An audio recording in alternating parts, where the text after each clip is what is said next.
I listened to your talk on YouTube. I think you are talking Ayurveda in a different language. I've read only one Veda, sir, that is this one. Inner exploration is very important. That is the place where Ayurveda is born.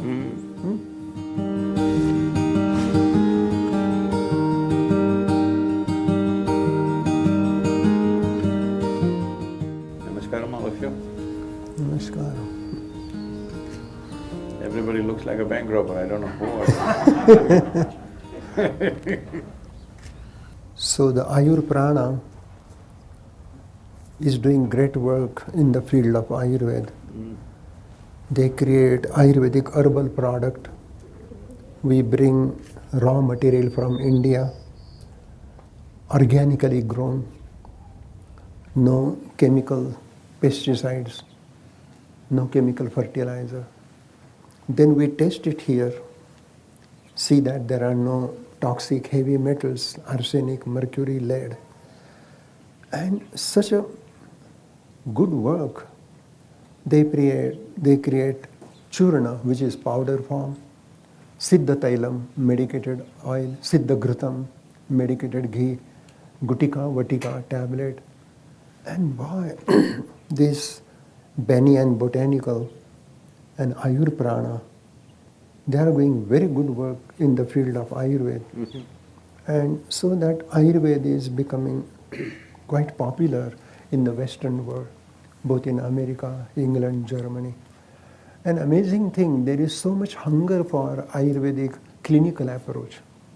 So I teach them Nadi Pariksha. And in Nadi Pariksha, the basic Manduka Gati, Sarpa Gati, Lavaka Gati, Tittira Gati, Hamsa Gati, different Gatis are there. And with the grace of God, I am a good artist. I draw the picture of the pulse, how it looks. And we are doing webinars. And each Friday, some new subject, new topic, that how to determine Prakriti through the pulse, how to do the assessment of Vikruti, the present altered status of the dosha. Then through the pulse we can understand the Manas Prakriti, Manas Vikruti, sub-doshas, Pranavyan, Udan, Saman, all these sub-doshas. And boy, there is so much demand, people love that. And to teach this subject in Zooming or on Zooming is quite an art. We have 2-3 cameras where I go near the camera and I just say, this is Vata Pigam, Adya, Madhya, Antya Nadi. Adya Nadi, Vata, Madhya Nadi, Pitta, Antya Nadi, Kapha. And then slowly the spike under each finger, Vata, Pitta, Kapha, Vata, Pitta, Kapha. And when we go deep, Niguda Nadi, Prakriti Pradarshani, Uttana tu Vikruta. So muncha, dhrutva, dhrutva, hold it, leave it, hold it, and then you will come to that state, that spike. And you have to just pay attention to the kapha spike, pitta spike, vata spike. Under these 3 fingers, how many vata spike, how many pitta spike you get, and based upon that you can determine your prakriti. The deep level, the 7th level is prakriti, and prakriti is your unique genetic code. It is your blueprint. It is still there, pulsating, throbbing under your radial artery. And amazing, people love it. So this work, Ayur Prana, is doing quite a fantastic work in the field of Ayurveda. And a couple of years ago, I was in Coimbatore also. That Dr. Krishna Kumarji and Ram Kumar, they invited me to teach Ayurvedic art of… This is a lost art. No school teaches this ancient Vedic art of pulse assessment. And Krishna Kumarji, he loved it. He's such a holy person. And they have a big school there in Vaidyagraman, and they do Panchakarma there. And there were about 200 Ayurvedic doctors. They come there to receive this art of reading the pulse. It is art, but it is a science. And in Ayurveda, science and art can go together. It is just that everything is put through the same microscope today. Correct. So, if you say, I love somebody, they will check your blood and prove to you that you don't. Correct. So, all the subtler aspects of life, well, see, the grosser aspects of life manifest strongly. Studying them is one way. The subtler aspects of life, their manifestation is subtle. Yeah, absolutely. So for everything, if you say, show me where it is, you cannot… I cannot even show you the air that you breathe. Correct. Nobody can prove that you're alive actually.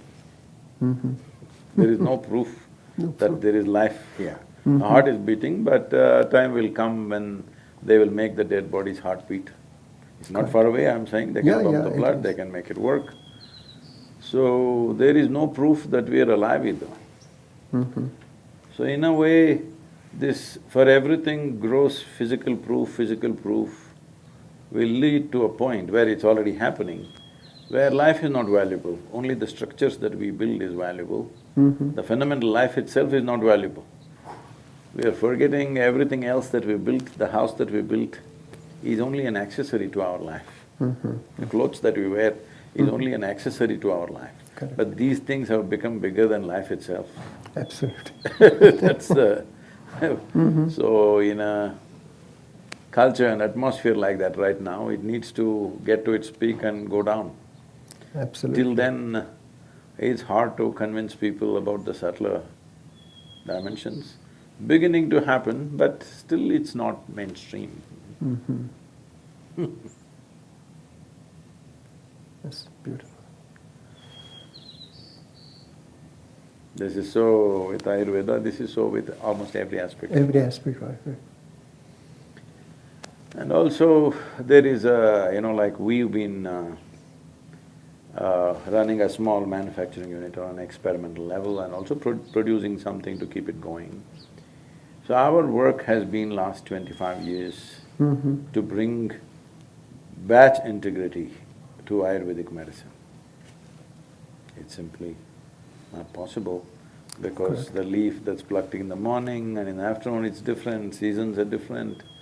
We found the batch variations, the efficacy variations are up to 80%. Yeah. And if you take any of the top manufacturers, even there it is so.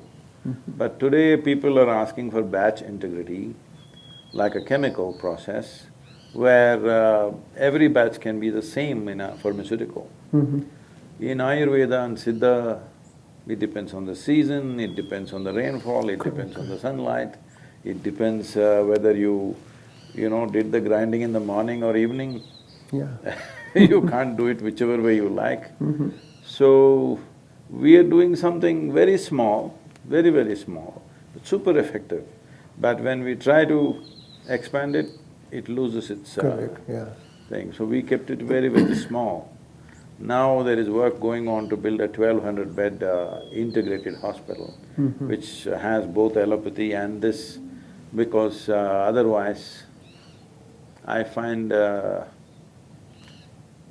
see, today a whole lot of things are because of proximity of living populations in cities. Most people, as they're suffering chronic ailments, along with that they have parallel infectious issues. If they are not dealt with, Ayurveda can deal with chronic aspects, something that happens within the body.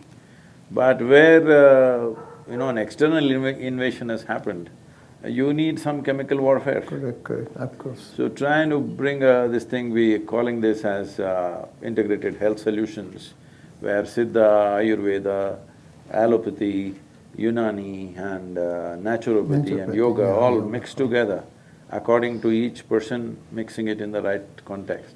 It works well, but at the same time, today we expect everything to become like a concrete science. This is it, this is it. It doesn't work like that. You have to observe, you have to… You cannot get… right now we are working towards that we can get treated on the Zoom or we can get treated by a phone. Correct. All diagnosis will be done by your phone after some time, that's where we're going. That will not be possible because this needs a certain level of observation. Each person responds to these things differently. Above all, it takes involvement. Whether health or well-being or spirituality needs involvement. Right now, we are trying to do everything without involvement. Correct. Simply, just like that. Everything systemic, no involvement. Well, all the subtler, more tender aspects of life, beautiful aspects of life will disappear if there is no involvement. Yeah. Everything is systemic. Absolutely, yeah. That's why this is moving towards integrative approach.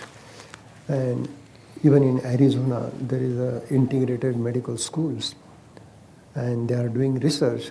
So what you say is very true, because every science has limitation.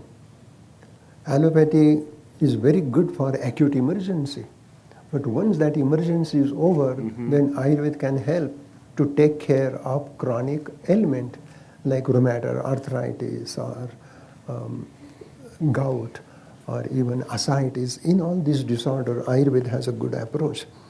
And slowly, slowly, Ayurveda and allopathy can come together.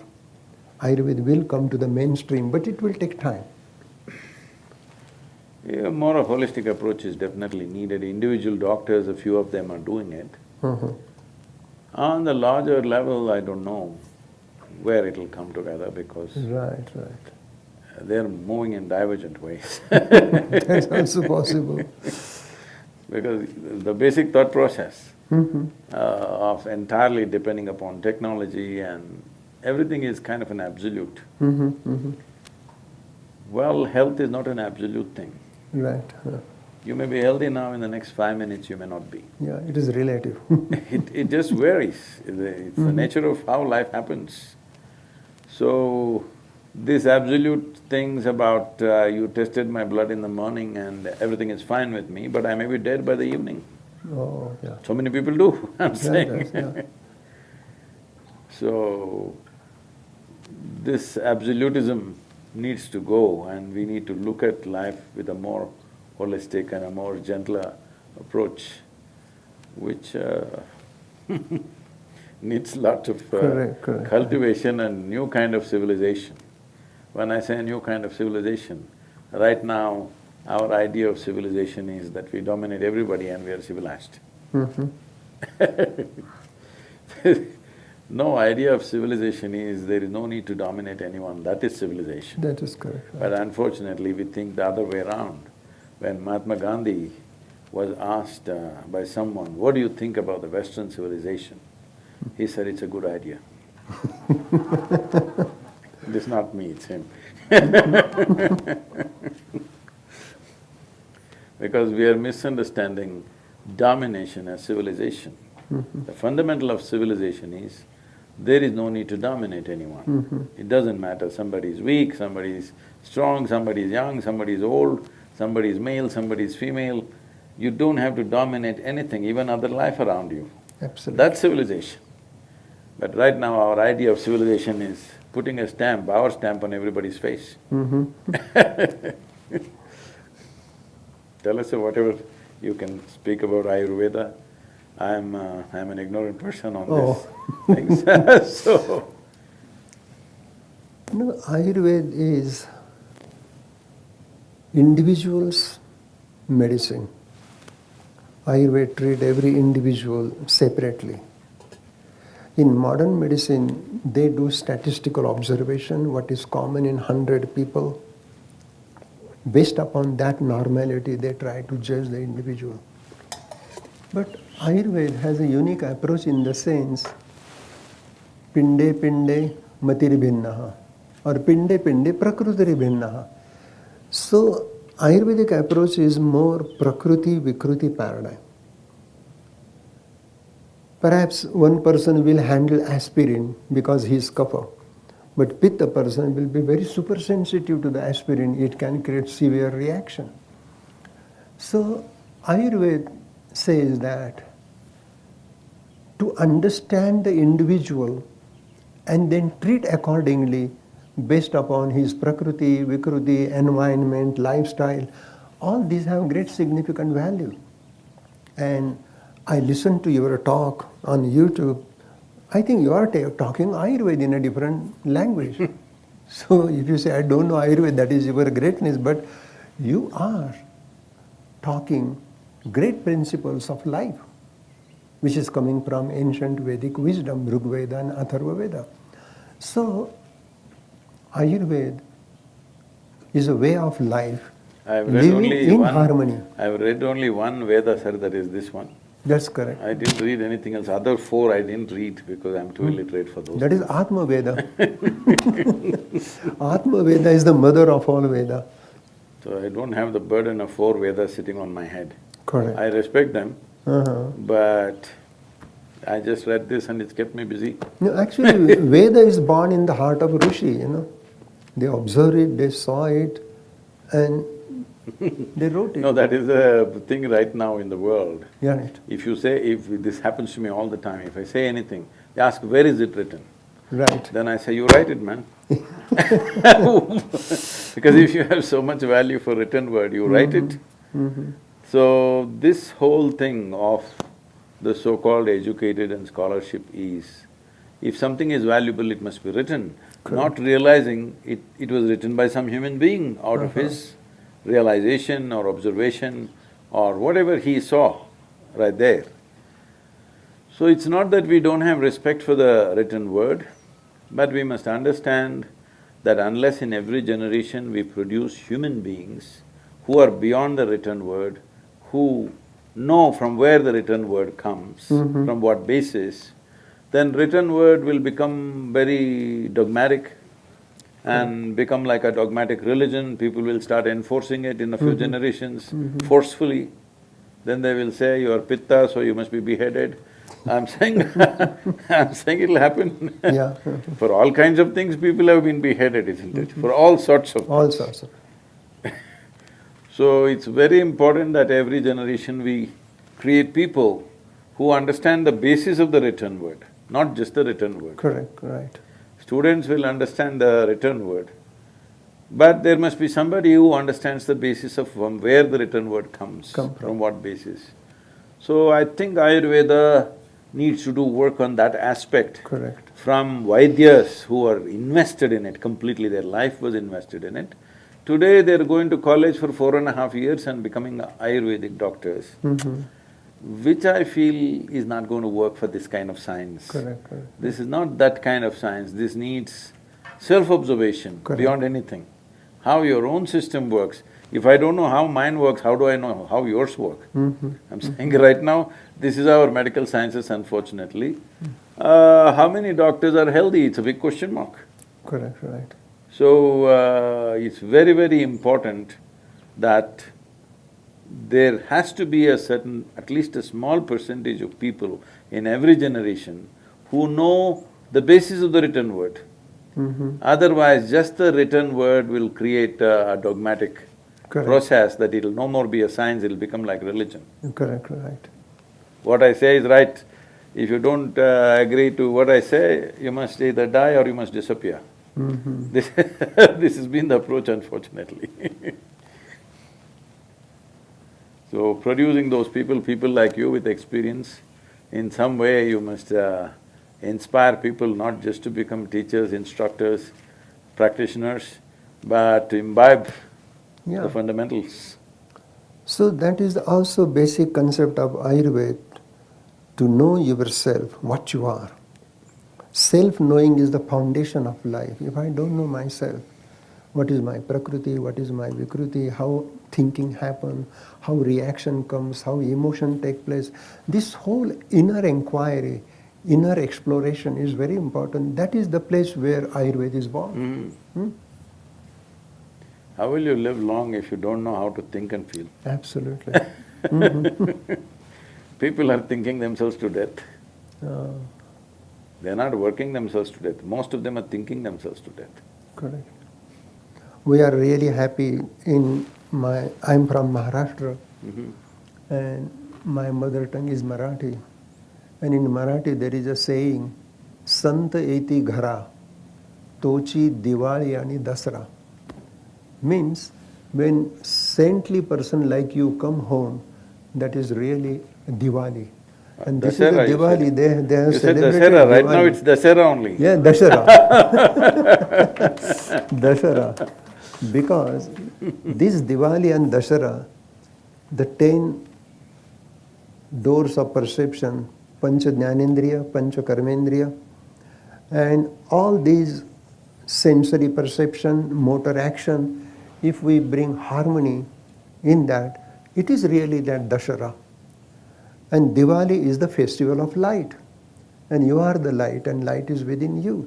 So, in that way, such a highly enlightened Guruji, Sadhguruji is here. So it is truly Diwali and Dussehra, because Dussehra brings Diwali. So thank you, dear. You have done wonderful thing. I'm from Mysore. I just forgot to bring my elephants. Dussehra is a big event in Mysore city. Right. You know, it's every year just going and gathering there for the procession, and then so many things happening. I must tell you, right from my childhood I've been to many Dussehra processions. Always my parents took us when we were very young, later on we went. Then when I was probably 16, 17, I thought, what is there in that procession, and we get a holiday, we go somewhere else and all that. One Vijayadashmi day, I got involved with a small orphanage where there were about 42 children were there. These kids, if I just go there to play with them something, they would just come and… You know, the way they hug you with the desperation is unbelievable. Then I said, I asked them, Dussehra is there, have you seen the procession? None of them had seen. Some of them were 12 years old, many of them were like 4, 5 like this. So I decided to take all of them. I hired a cargo truck, you know, a small truck like a Matador, it used to be called, a little one. So I borrowed this from my friend and put these children in the back in the cargo deck with an adult, and drove it there and found a nice place for them to see. Oh my God, the way they were excited seeing the Maharaja and the elephant and the horses and the procession and the tableaus, oh my God! I can never forget that. I just sat there and cried that day. Because these kids, what it meant to them seeing that procession, and that's what it is. And the moment we grow up and the moment we see a few films and some other entertainment, we just forget, you know. We were also excited when we were kids. But later on you think, what is there to see? I've seen it so many times. But after seeing those children, I thought, if I'm in Mysore, I must go for the procession, it doesn't matter what. That's great. Though there is a lot of jostling, pushing, pulling, everything happening. Even this Navaratri, the 9 days and nights of Durga Ma, and every name has a significant value in Ayurveda. Pratamam Shailaputriti, Dutiyam Brahmacharani, Tritiyam Chandraghandeti, Kushman. These are the names of the Vanaspati, these are the names of the herbs. And these 9 herbs, on those particular days when we make a decoction, tea and take it, it will get benefit. So that it will bring clarity, it will bring health and happiness, and amazing, it will balance the 3 doshas, it will burn the ama, the toxic morbid metabolic waste in the body. So Ayurveda is totally percolated in every so-called ritualistic event. No, it kind of merged with the culture. This is the whole thing. Medicine was not about one doctor knowing about it. It's about everybody knowing what to do about themselves. As a part of this, we created herbal gardens in over 123 villages, herbal gardens. Somebody donated a piece of land and we grow about 108 varieties of herbs, and in that village we teach them how to use it. Anybody can go and pluck for their use. They can't take it in a bag and go, but they can pluck for their use. Simple things, children have a stomachache, they go to the doctor and stand in a queue. Somebody has a headache, they go there. All these things when we were growing up was just handled at home. Now for everything there is a consultation, for everything First of all, going and standing in the clinic like you are already sick. Okay, your stomach is upset, you are not sick. It's just that, body wants to get rid of something. You're not sick. But in today's terms, if you have a little bit of loose stools, you're sick. If you have a little bit of headache, you're sick. So we started this whole thing and still it's going on, the village people are maintaining it. I would like to ask you one question. In the tribal cultures in southern India, plants are identified as masculine and feminine. In Ayurveda, is there such a thing that there are feminine herbs and masculine herbs? It's very simple, it is based upon Shiva Swarodaya. If you take a leaf, there is a central, that is Shushumna. If you hold, because every leaf has a solar side and lunar side. The shiny side is solar, it takes solar energy, and the rough side is lunar. And if you look at the plant, the stem, and then there are horizontal lines. If you count those sira, that is called sira, if it is even number, so it is a female tree. If it is odd number, it is a male tree. So male-female can be detected through how many horizontal lines are there on the leaf. This is amazing, very fascinating. And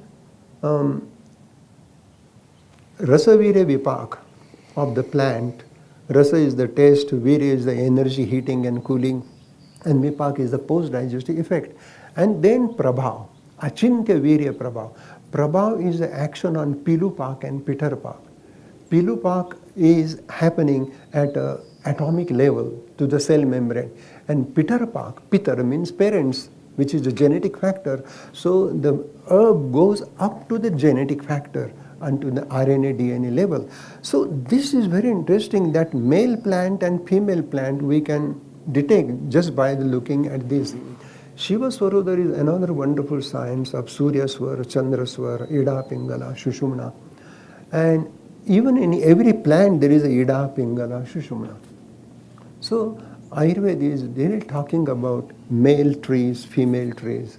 Now when I came here in Santa Fe, I was teaching Ayurveda in Santa Fe College of Natural Medicine.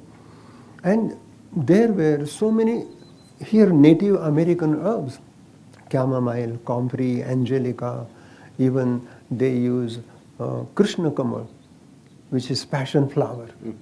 And passion flower is good for high blood pressure. And there is a Hathon Bedi. So we studied, and I wrote a book with one of my friend and student, Dr. David Fraudy, and we worked together. And that book is...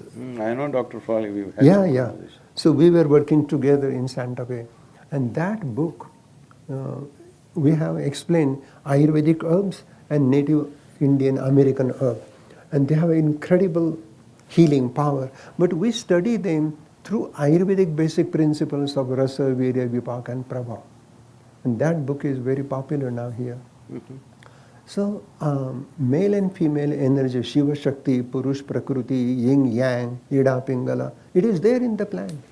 So how evolved is this herbal treatments among the Navajo people, for example?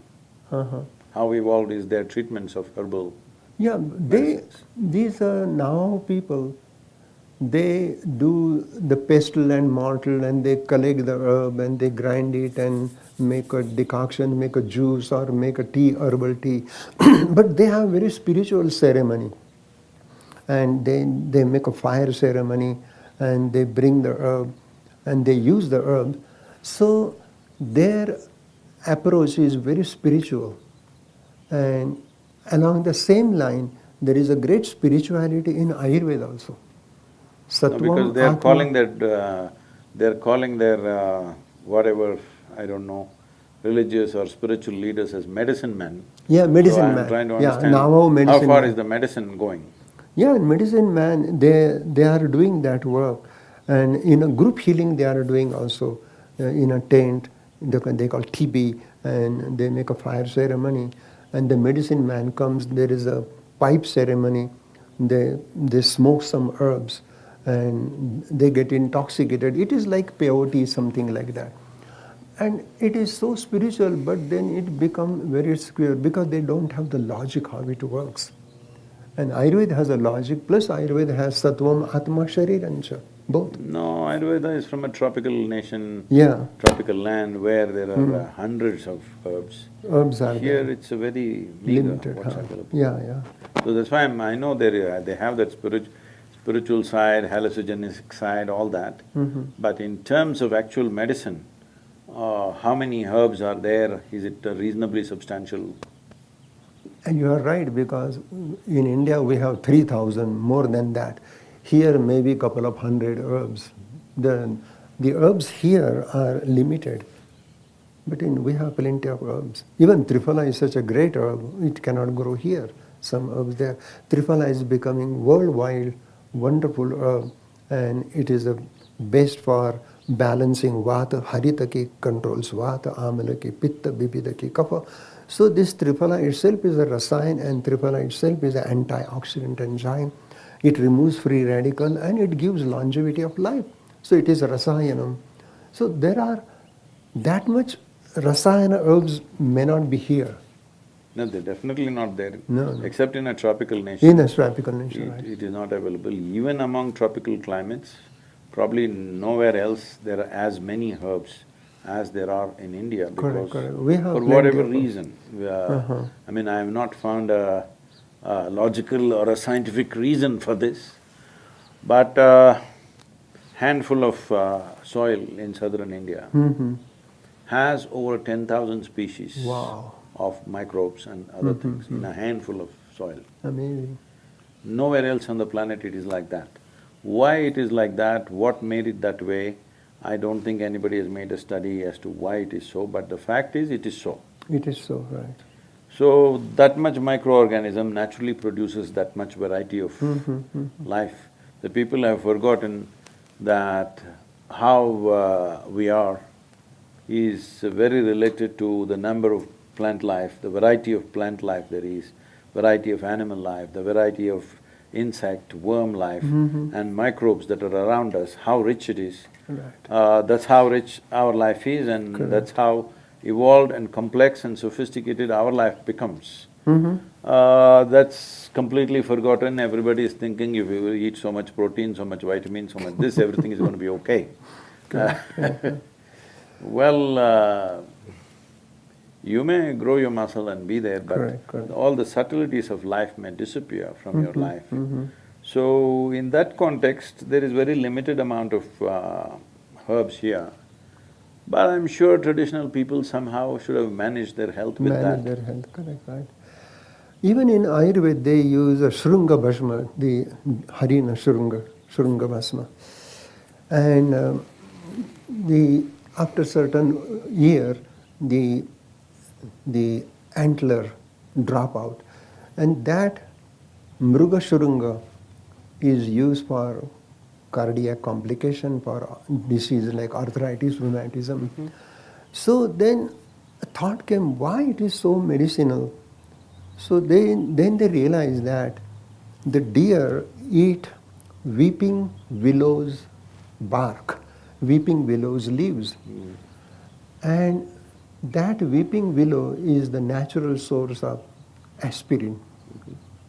Then they found nowadays they are using aspirin to prevent heart attack. It is a blood thinner, it is an anti-inflammatory. But in Ayurveda they are using Harina Shrunga or Mruga Shrunga Bhasma. And we can use Mruga Shrunga Lepa to the external joint, and that will act as an anti-inflammatory. It will relieve the swelling, pain and inflammation much under control. Right now, everywhere videos are going around on the WhatsApp and everything in the social media, that every day if you touch a cow, hug a cow, do this, you will get mental and emotional balance. Absolutely. Yeah. And that is a special cow about Brahmin cow, which has a hump. And they say that Brahmin cow hump has a Sushumna Nadi that goes to her udder, and that absorbs solar energy. And that ghee prepared out of Indian cow doesn't increase cholesterol, that's the beauty of it. But the Western cow who has a flat back, it is like modified buffalo. Yeah. And this, they have big udder, and that milk from the western cow is rich in cholesterol, and person can get heart attack. So the I would like to Indian ask you one thing. Right now in Kerala, people are claiming, and we don't know how much of it is true, but I know some of it is true. People have preserved ghee in the earth. They buried it in the earth and kept it for over 100 years. And it seems this ghee has tremendous healing absolutely, possibilities. Can you say something? yeah, yeah.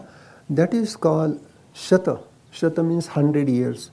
Shata Varsha, Shata Samvatsaram Ghritam means the ghee is buried in a clay pot into the soil, 100 years. Because when ghee is staying in the soil for 100 years, that much long time, some molecular changes happen within the ghee. And that ghee is rich in ojas. It is rich in tejas, and it is rich in prana. Because ultimately the pure essence of vata dosha is prana, pure essence of pitta is tejas, and kapha is ojas. And at cellular level, ojas, tejas, prana, they maintain cellular metabolic activity, cellular intelligence, and flow of communication. Prana is a flow of communication. So at cellular level, Ojas, Tejas, Pran, they are operating and enhancing the cellular life. So this 100 years old ghee, Purana Ghritam, is the best medicine for eczema, psoriasis. Even if you take internally, it can heal peptic ulcer, ulcerative colitis, IBS, irritable bowel syndrome, many disorders, even autoimmune diseases. This Purana Ghritam is Sreshtam, Ojas Karam Param. So this promotes Ojas. Is there any parallel in the medical sciences for Tejas and Ojas? Prana, they're beginning to recognize kind of. Correct. You know, very good question. Prana is your neuroelectrical impulse, your neuroelectricity. But Tejas is nothing but certain kind of amino acid. They work at the level of cell membrane, at the level of RNA, DNA. They are Tejas. And Ojas is the immune system. So, Ojas, Tejas, Pran, these are three important factors. They maintain the life of a single cell. The single cell can live longer.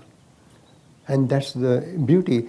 But there is no parallel. One thing is there, when liver destroys the old red blood cell, and out of destruction of RBC, the hemoglobin comes out and the heme is separated, and globin part is ojas in the liver. That's why doctors give gamma globulin shot to prevent hepatitis. So that globulin is a very special protein, maybe resembling to the ojas.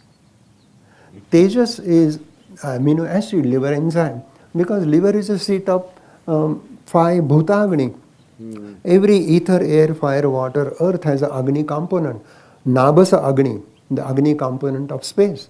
Vayavya agni, the agni component of air, which really absorb the gaseous exchange happen because of that. Tejo agni, which is responsible for cellular metabolic activity. And Apo agni, which maintain plasma serum. And Parthiva Agni is a mineral, calcium, magnesium, zinc. So, exactly when we study modern medicine and Ayurveda concurrently and inherently, then we will understand which part is Prana, which part is Tejas, and which part is Ojas. In the yogic sciences, generally, Ojas is seen as a non-physical dimension of energy. If you… because everything physical has come from the non-physical. If you create a cocoon of non-physical dimension of energy, cocoon does not mean like this. Right. On the cellular level, every cell has a little bit of non-physical dimension Correct. of wrap around itself. That cell will continuously regenerate itself at a pace that is considered miraculous. Correct. Well, your recovery from anything, injury or any ailment will be like that. Above all, first of all, you don't get sick enough to be called sick. Depending on how violently you live. Right. When I say how violently, See, you're living a nice peaceful life, I live a violent life, I'm on full speed on a motorcycle. So, my life is 7 days of the week, 365 days, there's no day, there's no night. Sometimes it's 24 hours work, other days it's 18, 20 hours of work. It's a violent life. But still I have not cancelled a single event because I am not well. Such a thing has not happened in the last 39 years. No, what you say, very beautiful. A certain amount of ojas kind of puts you back always. It doesn't matter. It's not that I have not been unwell, well, I caught flu, I caught this, I caught that many times. But no matter what's happening, I can still continue my activity. Right.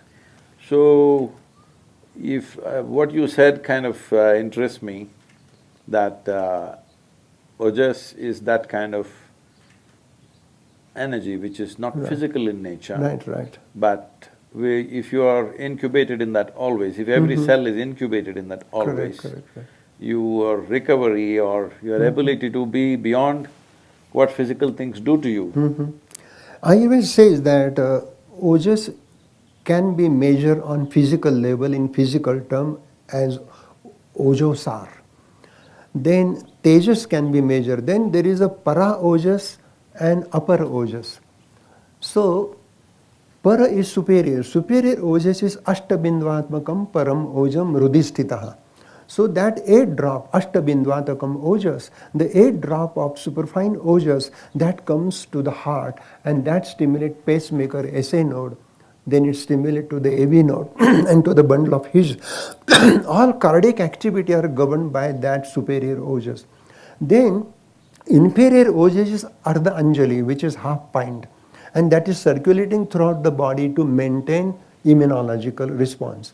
But there is a Shakti Rup ojas that become aura. So if you do meditation, you are in samadhi, then that your upper ojas become para ojas become aura. And that halo, that aura is nothing but ojas. But the color of the aura is tejas. And pulsation of aura, vibration of aura is prana. Even at the auric level, ojas, tejas, prana are operating in a subtle Shakti form. But in a physical form, ojas, there is a ojo prakriti. And Ayurveda says the person who is very handsome, dynamic, with attractive eyes and very charming personality, when he comes, there is a whole vibration. I look like a blind man. Yeah. So that is called, so you fall into that category. Your prakriti is ojo prakriti. So ojas is a physical thing. Ojas can be psychological thing, which is bliss, joy, happiness, and ojas can be spiritual thing, which is samadhi. So Ayurveda talks about these aspects, is it? To some extent. Charak does talk about. I've always been so engaged with life, I never had the patience to study anything. I'm just absolutely involved with life inside and life outside. Correct, right. So I never sat down and made a study of anything. So you must tell us, you spent a lifetime of study. I think your whole life is a study. Even you are driving motorbike, still you are observing, you are learning. There is no end to the study, no end to the learning. Learning is at every moment. And that is your humbleness. You said, I have no time, but you are always in that process. So just now, yesterday night, some journalist was asking me, when you're writing, what are you thinking about? Are you doing this, doing that? I said, not just when I'm writing. At any time, I'm not thinking about anything. Because this whole… this is a European disease that has caught the whole world, it's a pandemic. That people think human thought is more significant than human attention. Human attention, if it is keen enough, intense enough and sustained, it can open any door in the universe. Absolutely. Human thought is just a recycling of what you already know. But somewhere our education systems, borrowed from European systems, has inculcated in everybody that your thought is more important than your attention. Attention to Creator's creation is more important than the nonsense that you make up in your head. But everybody thinks you must be thinking something, then only you're an intelligent person. Well, I don't think much.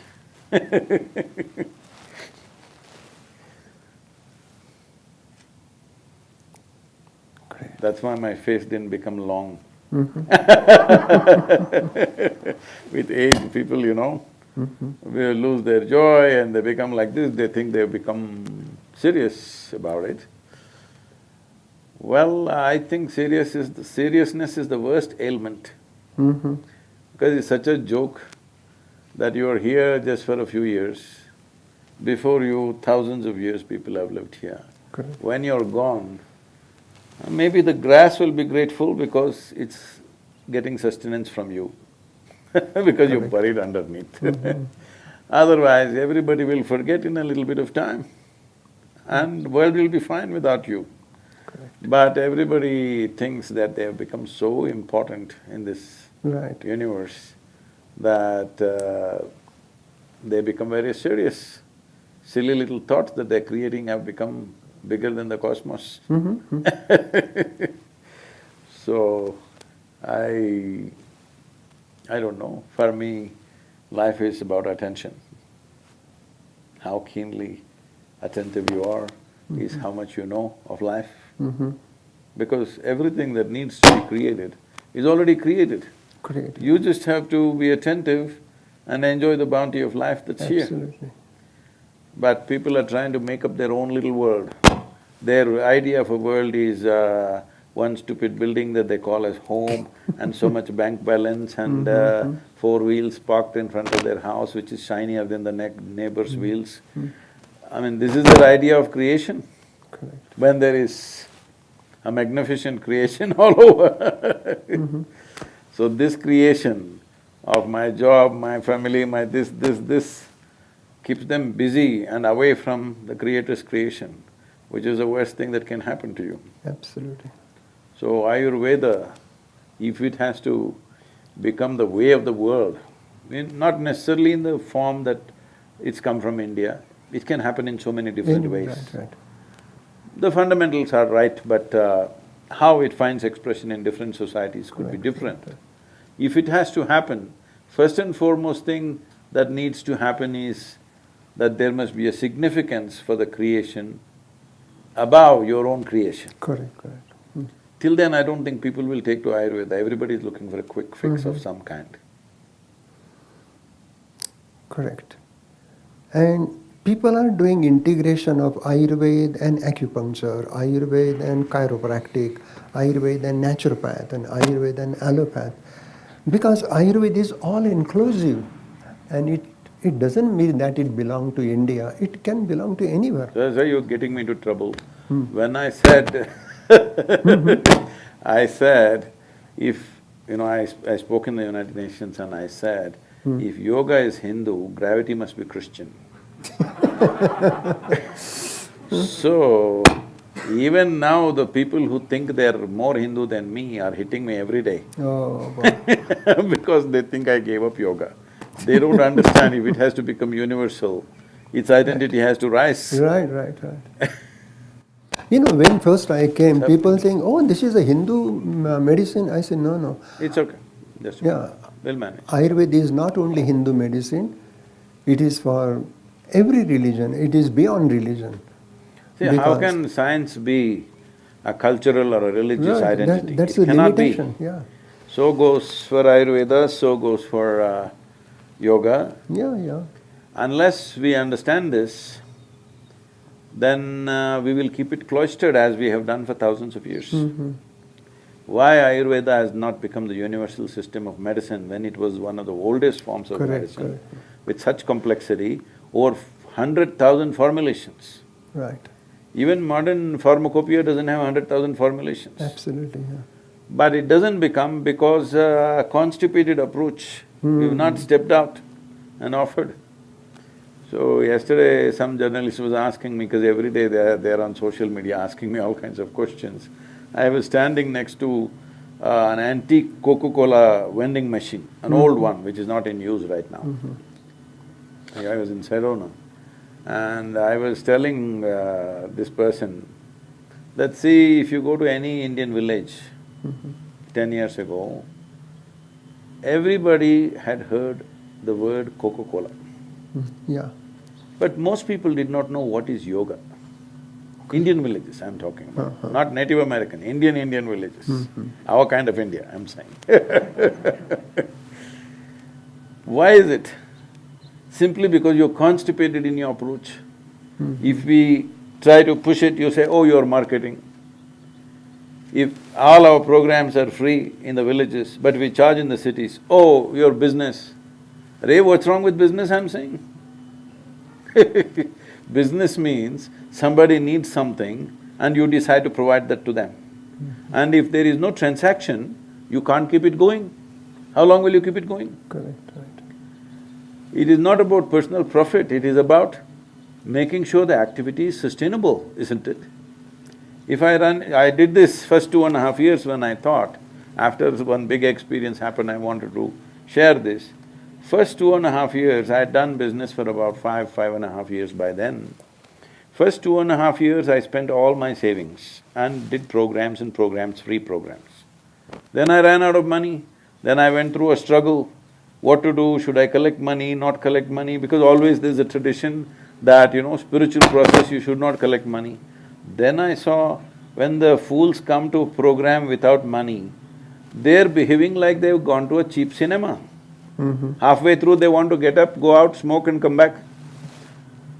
The moment you charge them, they sit there. Then it has a value. Yeah, see, the unfortunate reality. They make a commitment, I will be here for these 10 days or whatever. But their word has no value. The moment they pay even 5,000 rupees, they will sit there. They paid So for whose it. problem is it? Yours or mine? Money is not my problem, it's your problem. So now we are trying to change that. It is the most valuable thing should be well marketed. Correct, right. Whether it is spirituality, yoga, Ayurveda, Siddha, Absolutely, it yeah. must be well marketed, presented in a way that people will appreciate and embrace. Absolutely. Not in some archaic way that nobody wants to do it. Your idea of spirituality is, nobody should do it. All right? Some weird thing you want to say, that only some yogi who is in some cave in Himalayas only does yoga. Nobody else does it, because you presented it that way. Correct. It is very important, it is presented, if it's well presented, you call it marketing. I don't see anything wrong with marketing, it must be marketed. Right. If that's a word you like, we will use that word, yes, let's market it well. Let's sell it well. I never think in my mind of selling anything, but now everybody is saying, oh, this is market, this is business. No, I'm particularly consciously using the word sell. Yes, I will sell yoga. Correct. It's up to you. They're selling Coca-Cola also, carbon dioxide Correct, they're correct, selling. correct. You want to buy that or you want to buy this, make up your mind because your market is in your head. What can I do? The only place that you go to is a marketplace. Do you go to any other place? Hello? The only place people want to go to is a marketplace, isn't it? Marketplace, right. Shopping. Yes. So if that is the only place you go, that is the only place I can also be, unfortunately. But my mind is not market. But I'm okay, whichever way it works in the world, I'm all right with it. Because I live in the times that I live. Absolutely. I don't live at another time and be impractical about it. People… Like one day I'm in Chennai, I had to speak in some conference, he's in a hotel, and somebody is driving, and this man is a very civilized driver. He's unfit to be in Chennai, I'm saying. He's driving slowly behind somebody. I said, just stop it. I made him get down, I got into the driver's seat and I did some aggressive driving. Went there because I made this commitment, I will be never late to any event. Then now, after this some terror attacks and things in every hotel in India, there is a security check at the gate. It's a meaningless nonsense most of the time. They're just thinking the terrorist will get scared. There is just one tiny little barrier gate. If I have bombs loaded in my car, I will drive through the damn gate anyway, all right? That guy doesn't have a gun, that guy is not standing with a bazooka to stop me, nothing. He's just standing with one mirror and one whistle. What That's is he all. going to stop a terrorist? Because it's a law, they've all put up two guys there. So one car went and the gate was up and I burst through that because I'm going to be late. They all started whistling. I went and parked there, got out of the car, ran into the hotel. I was there on time, I finished my conference and I came out after an hour. Some journalists were there when I ran in. The way I blasted into I entered the portico maybe at 50, 60 kilometers per hour. Then when I came out, this guy is asking, in ancient times, yogis used to walk. You drive your own car. What kind of a yogi are you? Then I said, you idiot, in ancient times, everybody was walking. Not just yogis. I'm saying you have these kind of things, if I must come walking, I must from Coimbatore to Chennai, if I come walking, I become a yogi. No, I become a walker. Yeah. I mean, these kind of restrictions we put on ourselves and not reaching valuable sciences to the world, and we're losing it. Losing it, yeah. It's Beautiful. time Ayurveda, yoga, all these very precious sciences must reach the maximum number of people. Correct. It's a very good thing that our Prime Minister pushed for it and now International Yoga Day has been declared. It is not going to achieve everything that we want, but at least it's in the consciousness of the world that yoga is legal. Absolutely. In this group, Ayur Prana, Mitesh Bhai, come on, yeah, and Sneha Ben, they have so much dedication, so much love, and they think like you. They think that we should bring Ayurveda to the front so that the whole world will listen to it. So this is quite a work. It's a big teamwork, and as you say, this is an inspiration coming from your heart, and they are already doing this work. Thank you. Give them big hand. It's amazing. It's good. Is New Mexico made marijuana legal? Not yet? I have no idea. Is it? No. No, not yet. So I'm saying marijuana, alcohol became legal, marijuana became legal, cocaine will become legal. Time we make yoga and Ayurveda legal.